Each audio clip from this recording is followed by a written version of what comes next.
Tyndale Audio presents More Than a Carpenter by Josh McDowell, read by Sean McDowell, published by Tyndale House Publishers, Carroll Stream, Illinois. My story. 14th century philosopher Thomas Aquinas writes, "There is within every soul a thirst for happiness and meaning." I first began to feel this thirst when I was a teenager. I wanted to be happy. I wanted my life to have meaning. I became hounded by those three basic questions that haunt every human life. Who am I? Why am I here? Where am I going? I wanted answers. So as a young student, I started searching for them. Where I was brought up, everyone seemed to be into religion. So I thought I might find my answers in being religious. Well, I got into church 150%. I went every time the doors opened up. But I must have picked the wrong church because I felt worse inside it than I did outside. So I chucked religion. Then I thought that education might have the answers, so I enrolled in a university. I soon became the most unpopular student among the professors. I would buttonhole them in their offices and badger them for answers to my questions. You can learn many things at a university, but I didn't find the answers I was seeking. Faculty members and my fellow students had just as many problems, frustrations, and unanswered questions as I did. I began to think maybe I could find happiness and meaning in prestige. The people with the most prestige in the university were the student leaders. So I got elected to various student offices.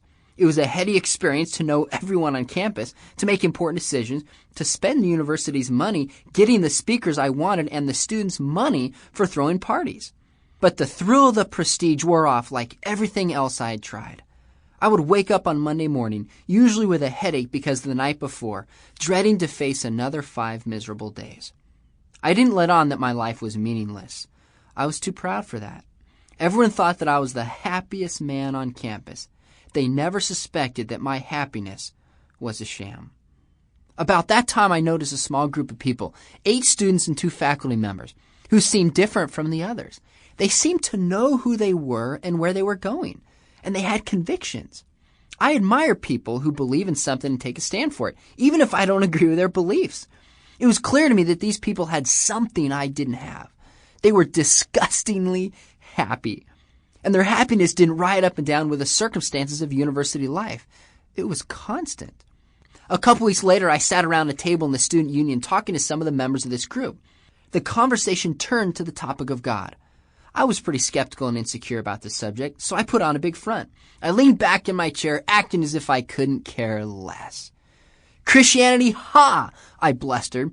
"That's for unthinking weaklings, not intellectuals." Of course, under all the bluster, I really wanted what these people had, but my pride didn't want them to know the aching urgency of my need. The subject bothered me, but I couldn't let go of it. So I turned to one of the students, a good-looking woman. I used to think that all Christians were ugly. And I said, "Tell me, why are you so different from all the other students and faculty on this campus?" Without hesitation or embarrassment, she looked me straight in the eye, deadly serious, and uttered 2 words, "Jesus Christ." "Jesus Christ," I snapped. "Oh, for God's sake, don't give me that kind of garbage. I'm fed up with religion, I'm fed up with the church, and I'm fed up with the Bible." But immediately she shot back. I didn't say religion, I said Jesus Christ.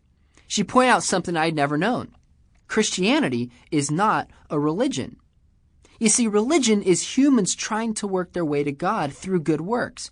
Christianity is God coming to men and women through Jesus Christ. I wasn't buying it, not for a minute. Then my new friends issued a challenge I could not believe. They challenged me to make a rigorous, intellectual examination of the claims of Jesus Christ, that he is God's son, that he inhabited a human body and lived among real men and women, that he died on the cross for the sins of humanity, that he was buried and was resurrected 3 days later, and that he is still alive and can change a person's life even today. I actually thought that this challenge was a joke. Everyone with any sense knew that Christianity was based on a myth, but I accepted my friend's challenge, mostly out of spite to prove them wrong. I decided to start with the Bible. I knew that if I could uncover indisputable evidence that the Bible is an unreliable record, the whole of Christianity would come crumbling down. Sure, Christians could show me that their own book said Christ was born of a virgin. Sample complete. Ready to continue?